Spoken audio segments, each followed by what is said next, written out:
I do want to, because it has been some time and I have not been available to do this, I do want to respond to what at this point seems to be a number of comments from state and even some local officials speaking to my comments about Jackson being safe. First and foremost, I ask that if anybody tries to quote me, that you quote me in full context. The question that was asked of me was about mass gatherings and whether I felt mass gatherings were safe in Jackson. I just merely pointed to the statistics. I pointed to the many events that we have. I pointed to the fact that while we had no control over what happened at the state fairgrounds, that by and large we feel that is more the exception than the rule in the city of Jackson. And we actually accomplished many large gatherings in the city of Jackson, and we think that we can safely do so. I also did point to the fact that as it pertains to the crime that we have been dealing with, and Jackson has been struggling with that, we don't hide from that.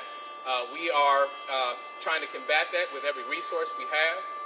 We have seen this take place all over the country, and we are not escaping that, and we have a number of foundational things that we have to do in order to interrupt those cycles.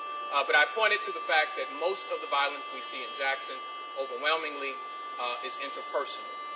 And so Jackson, so long as you're not, we can't speak to what happens in a private home.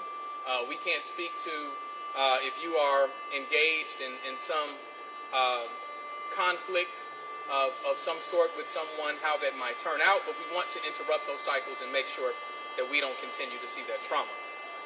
To that end, I'd like to point to where we've been as an administration. As we talk about the fact that we want more police officers, the state leadership has been repetitive in saying Jackson needs more police officers. Well, first, I ask that people be informed of the history of where we've been.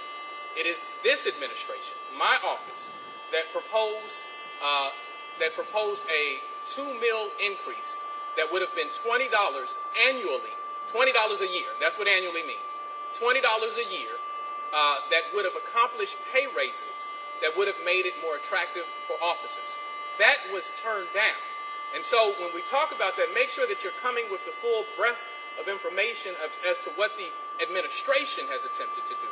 We've also, in spite of asking for money year after year to help support our efforts of fighting crime, we first asked for it as it pertained to cameras for our real-time crime center. Now we see that the state is trying to do at the fairgrounds, trying to create their own real-time crime center.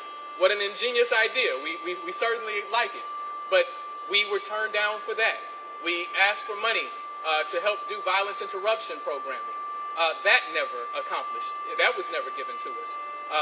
We've asked for a number of things to support our police department. We asked for money to support ballistic IQ technology, that we can take many of the gunshot rounds and connect them to crimes without it having to be delayed by the state crime lab.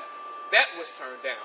We've asked for millions upon millions of dollars, and the city of Jackson's police department has not received any of it.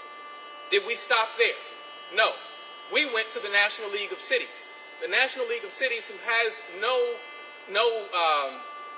responsibility like the state does to our residents, has given us nearly $1 million in order to stand up programming that interrupts the cycle amongst the demographic that we're seeing the sharpest rise in violence in our community, and that's amongst some of our younger residents, where we want to interrupt that.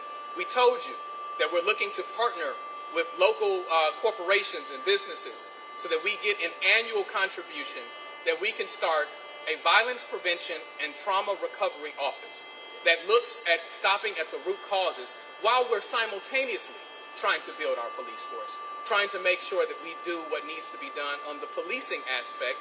We're trying to reduce the occurrence of these things taking place in the first place. Coupled with that, when we've looked at things like curfews over the time, and this administration has implemented several curfews over the course of time,